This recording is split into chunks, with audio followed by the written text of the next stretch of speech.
Pépé Jeannot a vécu toute sa vie à Bergerac et c'est là que Dorian, son petit-fils, a passé une grande partie de son enfance. Souvent, il l'accompagnait dans ce jardin jouer à la pétanque. Récemment, sur les dernières années, quand il pouvait encore bien marcher, on venait se balader ici tous les deux.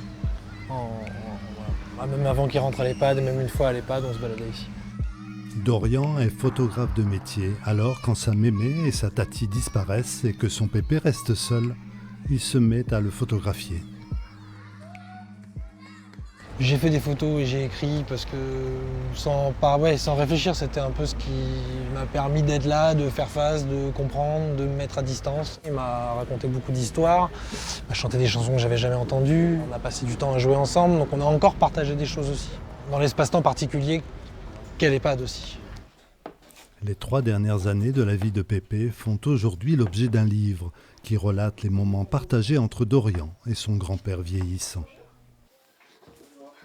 Je l'ai construit comme, à la fois comme un roman et aussi un petit peu comme un film. Un film dans le sens où je l'ai monté un peu en termes d'image et de texte comme si c'était un film. Et puis c'est comme un roman dans le sens où c'est une longue ligne droite.